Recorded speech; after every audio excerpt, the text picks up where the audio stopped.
All right. So welcome, Jacki. Thank you so much for coming on and sharing your story a little bit with us today and what your experience was with Evolve. I'm excited for, other people to hear just what your experience was. So let's just start with, tell everybody a little bit about yourself and, when you started your weight loss journey.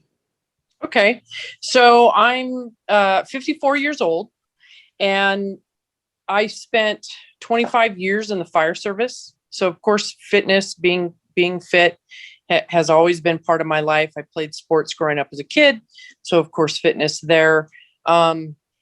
Eating was not really until you get older in life and things change and then it becomes a little bit harder. And of course, I had some injuries and that makes it harder to get back on track as well. So, probably over, 10 years, 15, I suddenly started to struggle with this balance of weight. And, really this particular journey started with COVID. I was forced to be home and it really gave me the time to say, okay, I need to do something. I'm here. I have gym equipment at home. I need to get on track. And so that's kind of where I really started. And of course, I'm going to give Courtney some credit, absolutely, for putting me in the direction with you guys and getting on that path. So that was fantastic. And it took a while for me to understand, but that was good.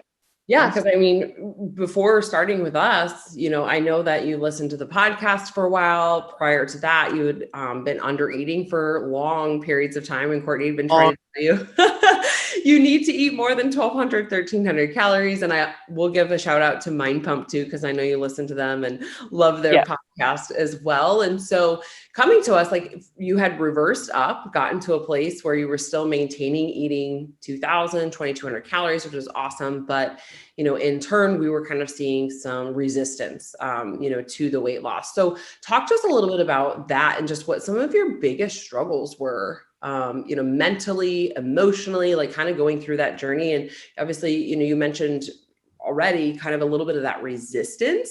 You had to listen, you had to learn, and then slowly start to implement that. So what do you think some of those big struggles were? So hands down, the number one thing for me was food prepping. So I had completed a not an allergy test, but a food sensitivity test. And so that did kind of make me look at, well, really that affects my skin, that affects sleep, that affect, my gut health. And so of course, with you guys' podcast too, I really started to understand that. But I could not get into food prepping and getting everything ready. And I just, man, that was probably my biggest struggle.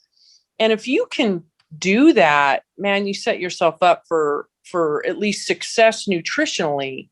And that's huge. And that was a big part of understanding how much the nutrition was affecting me, gut wise, just overall, right? So that was probably one of the biggest things. And now, even though I haven't lost a ton weight yet, I feel good, and I'm in the process, and so I'm trusting that, and so I'm just going to continue on. Did you have any symptoms other than things that you struggled with doing yourself in terms of sleep, or because I know we kind of worked through a lot of things with some of the struggles that you were having physically? Right. Yeah. Sleep was right. I did. Sleep is great now. Yeah. I still use obviously the magnesium at night and everything. I think that, hormonally that helps as well. But if I forget it, I still sleep really well. So that was as well. You're dealing Going with a lot of joint pain too, right? Like a lot of, just because you lift and you like to work out and you have a history of being very active with your job. right. So can you talk a little bit more through like what type of physical pains you were having as well? Yes, yes. So the inflammation. So there was, I mean, like months. So I had knee surgery 3 years ago. And the knee's strong, the knee's good, but like I'd get out of bed like I was 80. I could barely walk. I limped throughout the day. I could not feel good overall. Everything hurt. And going through this and adjusting the things, going gluten free, obviously, canceling out a lot of dairy, and really identifying how that affects me. Oh man, I feel I'll go up and down a ladder now and 20 times during the day and stuff. And I feel good. I mean, I might be sore because I don't do that all the time, but but yeah, I work out. I feel fine. Tightness in places just isn't there anymore like that. Sounds amazing. Nobody wants to wake up after not sleeping well, right? And feel like an 80-year-old woman. You're too young for that. So Yeah. can you talk to us a little bit about, some of the things that you tried before starting with us to kind of overcome some of those obstacles, whether it's inflammation, the gut health, the sleep, weight loss? What were some of the things that you had done on your own? Oh gosh. So, low carb was just like my life forever. Cutting out the carbs, and I knew that there were good carbs and bad carbs, but I didn't really identify that I need to eat the good carbs just as much as cutting out the crap. But I just went, low carb, which of course, takes away so many calories that your body needs in general. And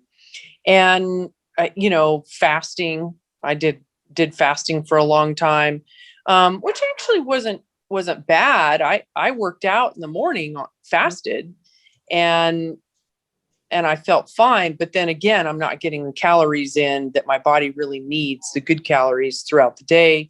Keto, I tried the keto, and that didn't do anything for me at all. So, I mean, everybody likes bacon and stuff, but there's a point where, yeah, it's just too much bacon. Yeah. Yes, we've heard it all, right? Like we've heard all of this, prior. And I know that you had spoken with Courtney kind of several times throughout the process. And just for anyone listening today, Courtney is our other coach at FitMom Lifestyle. She's our kind of menopause expert, and they're friends from, their careers together. I believe your kids went to school together, right? Yes. Her daughter's year younger than Sadie, but yeah.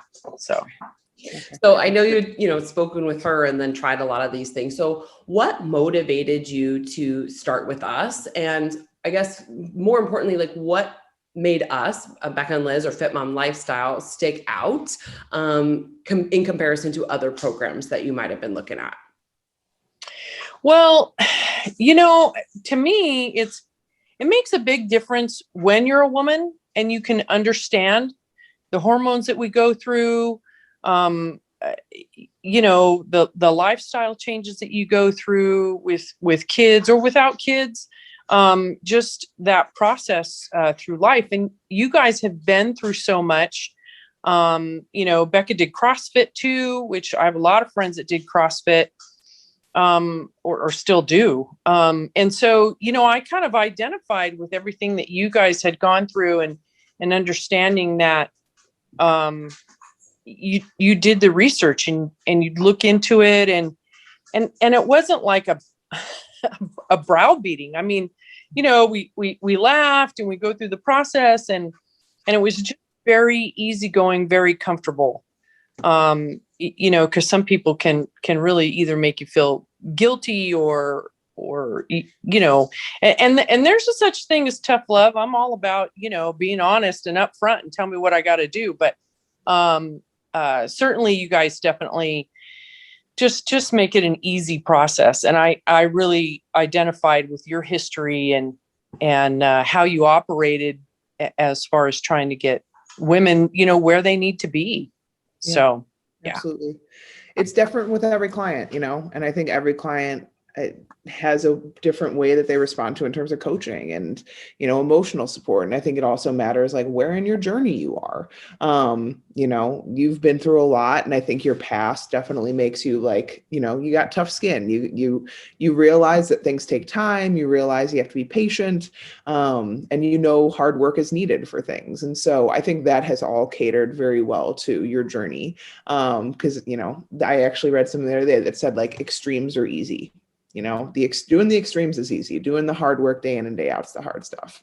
Yeah. So since you started, speaking of hard work, what do you feel like throughout the journey of the time that we worked together, your greatest achievements were? Like, what are you most proud of accomplishing throughout this time in terms of, whether it's bettering your health or developing different habits or, sticking through things, or what do you feel is your happiest moment of achievement? And I want to say sticking through things, just trusting the process. Once I started like food prepping again, that was just, I tried to pay my friends to food prep for me. So they're all like, no, get with it. So to me, just getting past that and getting through that and, having that consistency of every day or Sundays and weekends, and saying, okay, this is what I got to do, and fitting that in. And now it's a habit that I want to do and have kind of gone on to the rest of my household. So that's been really good. The support's there, but just really trusting the process and following through. That was huge for me, because you're right. Sometimes you got to be in a place where you can really say, okay, this is what I need to do no matter what. I need to do this for me. Yeah. So, yeah.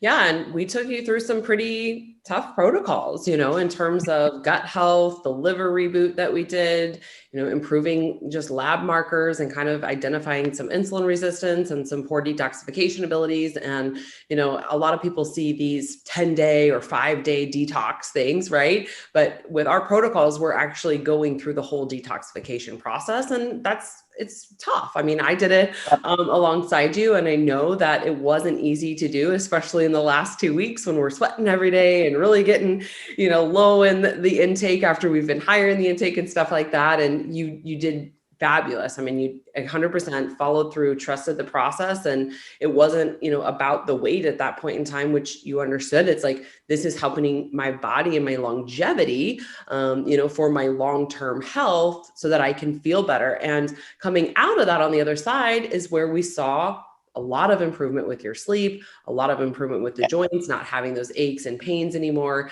And now just kind of setting you up for success in a way that is maybe a little bit different, than the past. But like you mentioned before we started recording, it's like, I've been able to eat more intuitively, step away from tracking. I'm leaning on those habits and those things that I've learned that make my body feel good.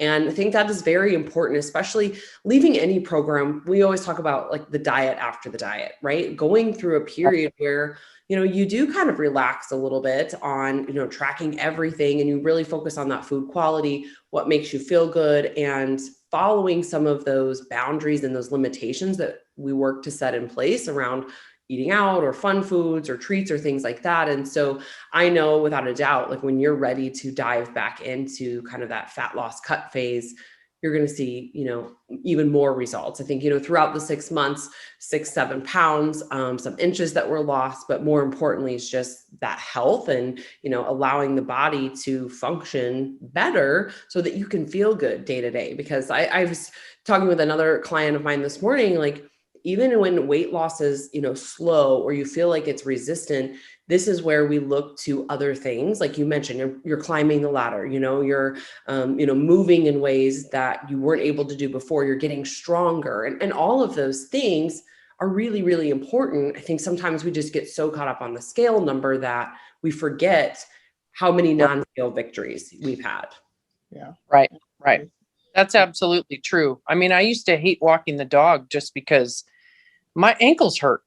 And now I walk a mile and a half with her at the very least. So that's huge.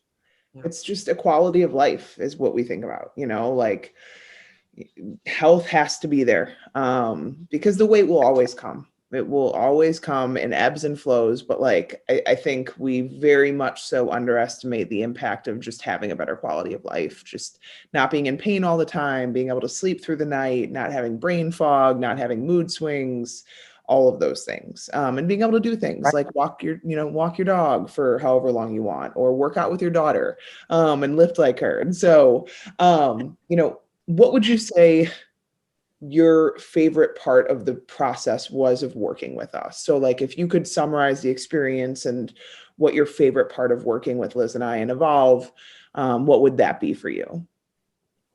I really liked learning. I mean, just there were things that I think maybe I had known like in the past, or you hear things or whatever, but I was like, wow, okay, yeah, that totally makes sense. And again, sometimes you have to be in the right place for those things to sink in.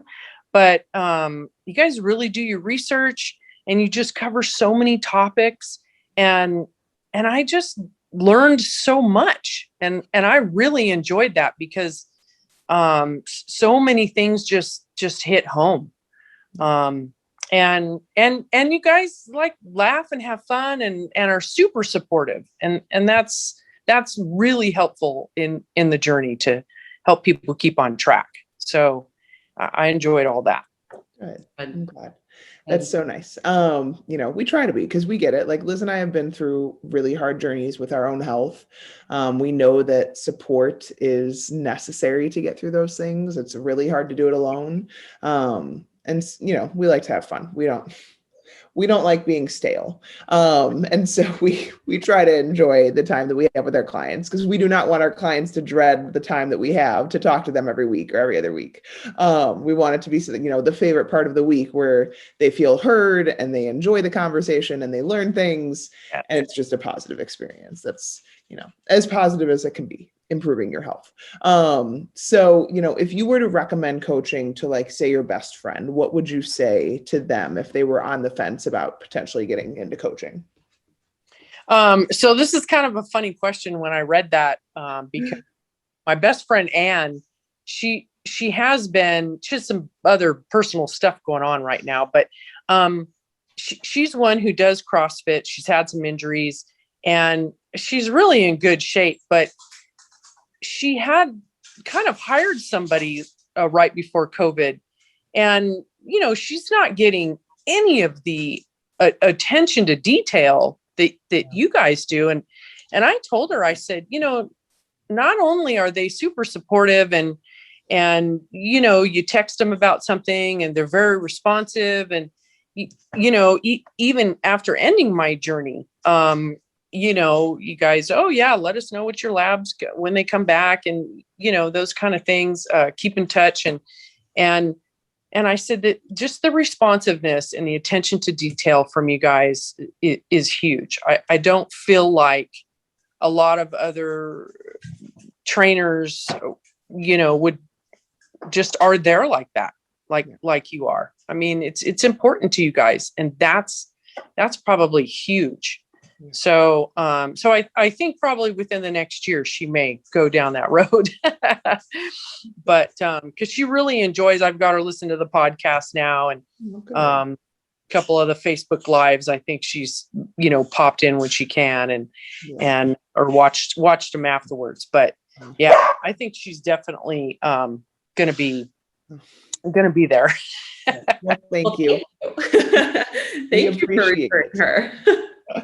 And yeah, I mean, it's hard because I think a lot of people, you think that you hire someone and you're going to get X, Y, and Z, and they might even tell you that you're going to get X, Y, and Z. But like, right. We know with this health journey, nothing is ever 100% guaranteed. So like, if a coach is telling you that, then you need to find someone else to talk to.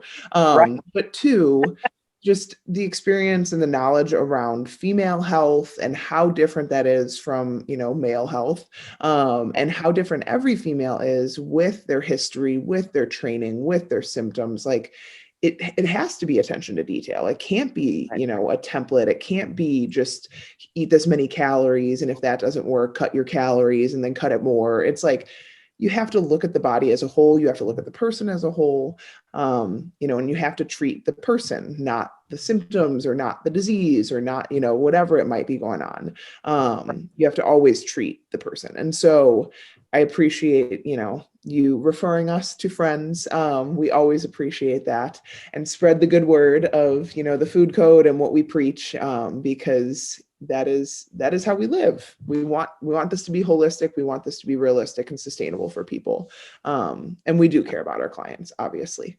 That is, Liz and I are, all we do all day, every day is to talk about our clients and talk about how we can help them more and look and dig into research. And it's definitely a passion project for sure. Yes, so I appreciate the referral.